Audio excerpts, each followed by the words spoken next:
Voici le GMC Sierra AT4X 2022. On attend toujours la version électrique du Sierra qui sera lancée seulement en 2024. Et en attendant, on vous présente la version la plus hors route à moteur thermique du Sierra, le modèle AT4X. Celui-ci a la prétention de vouloir rivaliser avec le F-150 Raptor et le Ram TRX. Ce sont des véhicules légendaires capables de prouesses hors route. Est-ce que c'est vraiment un véhicule qui est à la hauteur? Avant de commencer la vidéo, je vous invite d'abord à la liker, puis à nous écrire dans les commentaires ce que vous en pensez. Avant de voir la vidéo, croyez-vous que c'est réellement un véhicule à la hauteur du F-150 Raptor? C'est ce qu'on va vous présenter aujourd'hui à plus de millage. On va amener ce véhicule-là faire du hors-route léger. On va vous présenter l'intérieur, les spécifications. Qu'est-ce qu'il y a de nouveau pour 2022? C'est un nouvel intérieur qu'on a dans le Sierra. On vous présente tout ça aujourd'hui à plus de millage. Vous aurez peut-être remarqué à l'avant du GMC Sierra AT4X des crochets de remorquage rouge qui depuis quelques années sont devenus le symbole de l'archétype du véhicule hors route. La plupart des véhicules GM en version AT4 ou AT4X en sont équipés. Mais ce n'est pas ce qui fait un véhicule hors route extrême. Évidemment, il y a bien d'autres choses. Le GMC Sierra AT4X est équipé d'un V8 6.2 litres de 420 chevaux, 460 livres-pieds de couple. Et comme j'ai toujours dit, quoique je me suis repris récemment à ce sujet-là, quand tu peux avoir un moteur de Corvette dans ton pick-up, prends le pick-up avec le moteur de Corvette. Mais il y a bien autre chose. Le GMC Sierra AT4X est équipé d'un système 4x4 avec une boîte de transfert à rapport bas, avec un lot si vous voulez, mais il est aussi équipé de deux différentiels bloquants et ça c'est presque unique dans le segment de marché. Il y a le Colorado ZR2 qui en est équipé aussi. Évidemment, les Mercedes de classe G qui sont équipés de trois différentiels bloquants.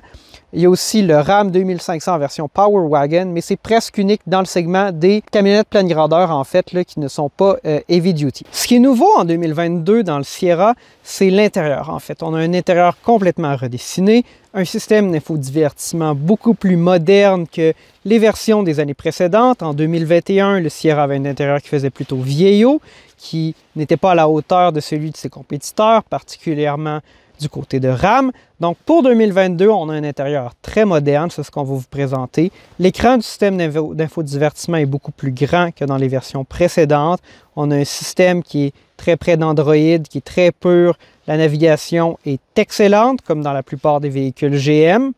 Cependant, GM a aussi choisi de positionner le AT4X non pas seulement comme une version hors route du GMC Sierra, mais aussi comme une version luxueuse du GMC Sierra. Donc ce n'est pas possible d'avoir l'ensemble AT4X sur une version de base ou une version peu équipée en termes de luxe. C'est uniquement disponible dans une version qui vient avec un intérieur en cuir, toute la technologie. Par exemple, il y a le régulateur de vitesse adaptatif. Donc, l'ensemble de ces technologies-là sont équipées dans le GMC Sierra AT4X. Ça en fait un véhicule qui est assez dispendieux, aux environs de 90 000 $ pour la version que nous essayons aujourd'hui. À l'arrière du Sierra AT4X, c'est relativement sans histoire. C'est une camionnette à cabine d'équipe, donc il y a énormément d'espace, beaucoup d'espace pour les jambes. C'est des véhicules qui aujourd'hui ne sont pas uniquement achetés par des travailleurs de la construction, par exemple. C'est des véhicules familiales pour la plupart des gens qui les achètent. Donc, il y a beaucoup d'espace, beaucoup de dégagement pour les jambes. Les sièges sont de qualité, ils sont confortables. On a un peu de rangement derrière les sièges. On va vous présenter ça aussi. Il y a des prises USB pour recharger les appareils. Donc, c'est relativement sans histoire. C'est commun dans le segment, spécialement pour une camionnette de cette valeur-là. Celle-ci est équipée aussi de marchepieds hors route en option. Donc, on va vous présenter ça. C'est tout de même un véhicule assez haut. Donc, c'est sûr que pour des enfants, par exemple, pour les gens qui les utilisent comme véhicule familial, c'est un peu difficile d'embarquer et de débarquer du véhicule, surtout que les marchepieds hors route, dans ce cas-ci, sont assez élevés pour donner beaucoup de dégagement. On a vu dans les dernières années des versions toujours plus hors route de certaines camionnettes et de VUS, entre autres le Ford Bronco qui a été lancé récemment. Il y a aussi le F-150 Raptor qui est disponible avec des pneus de 35 voire de 37 pouces dans une certaine version. Chez GM, on était un peu plus conservateur. Le Sierra AT4X est équipé de pneus hors route, évidemment, d'environ 32 pouces de diamètre. Ce qui fait que ce modèle-là, en fait, est un peu moins extrême au niveau de sa stature que, par exemple, le F-150 Raptor, le Ram TRX qui est équipé de pneus de 35 pouces. Le Raptor et le TRX sont aussi des véhicules qui ont, disons, une carrosserie élargie, qui sont des wide body si vous voulez. Donc ce sont des véhicules qui sont beaucoup plus larges que les versions standards de la camionnette. Ça a certaines implications, entre autres ils doivent être équipés de petites lumières oranges qui sont bien intégrées. Mais chez GM, on était avec quelque chose de beaucoup plus conservateur, donc des plus petits pneus. Ce n'est pas un véhicule qui est plus large que le AT4X ou que les autres camionnettes Sierra. Donc on était plus conservateur au niveau de ces choix-là.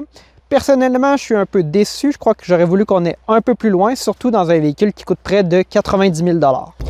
On est maintenant au volant du GMC Sierra AT4X. Donc, je me suis rendu dans la belle région de Portneuf où j'ai trouvé des chemins forestiers. On va pouvoir l'essayer. On a aussi pris des vidéos à l'extérieur, donc on va vous montrer ça pendant qu'on roule. Ça fait environ une semaine que je conduis le GMC Sierra AT4X.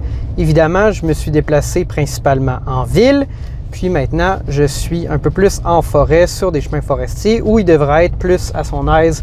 C'est vraiment son environnement naturel. Le comportement routier là, sur la route est très excellent pour une camionnette. On avait essayé le Sierra Denali l'année dernière, que j'avais trouvé vraiment plus civilisé que ce à quoi je m'attendais pour une camionnette.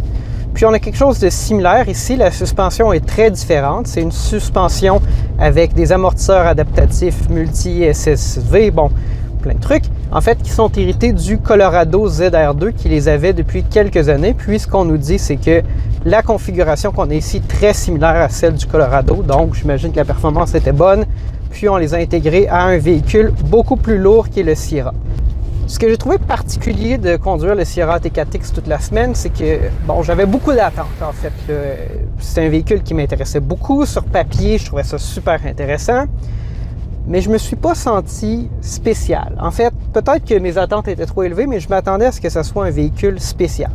Le moteur est incroyable, V8 6.2 litres, 420 chevaux. C'est vraiment plus puissant que ce qu'on a de besoin pour déplacer ce pachyderme de 3 tonnes.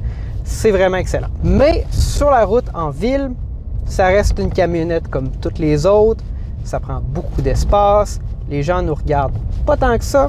On n'a pas le sentiment, disons, là, de l'attrait qu'a par exemple un F-150 Raptor. Puis ça, c'est quelque chose qui m'a déçu. Peut-être que j'avais trop d'attentes, mais c'est vraiment en fait similaire en termes de look à un GMC Sierra. Puis ce matin, je me suis stationné au Walmart où j'avais besoin d'aller acheter un adapteur pour mon micro. Puis vous voyez, j'ai un micro avec un fil aujourd'hui, donc ça n'a pas fonctionné.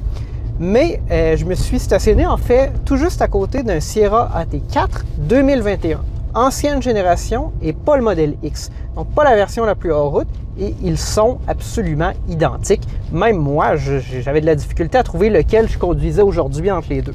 Puis quand je suis arrivé dans les chemins forestiers aujourd'hui, je me suis dit, bon là, je vais pouvoir le mettre dans son état naturel. Veux pas, c'est un véhicule qui est orienté vers la conduite hors route, un peu la conduite dans le désert, haute vitesse, Baja, c'est ce qui inspire par exemple le Raptor, le Ram TRX. Mais j'ai fini par réaliser que on ne peut pas profiter de ça, en fait. Il faudrait rouler à des vitesses qui sont déraisonnables. Je ne me permettrai pas de faire ça dans des routes qui sont publiques, quoique on est assez isolé aujourd'hui. Je me suis quand même permis d'aller descendre une petite côte. Vous allez voir ça dans la vidéo. Évidemment, le comportement en route est excellent. Il faut se le dire. Là, ce véhicule-là a beaucoup plus de capacité que ce qui est raisonnable de faire dans une voiture de 90 000 $. Mais je m'attendais à ce que ça soit spécial, puis ça l'est pas tant que ça.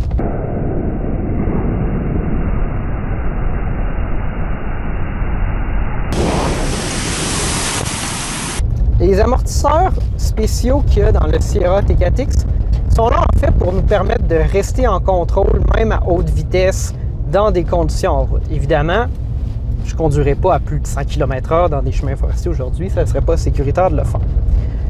Je réalise quand même que c'est une camionnette où on est beaucoup plus en contrôle, ça sautille beaucoup moins que sur une autre camionnette régulière avec une suspension conventionnelle par exemple.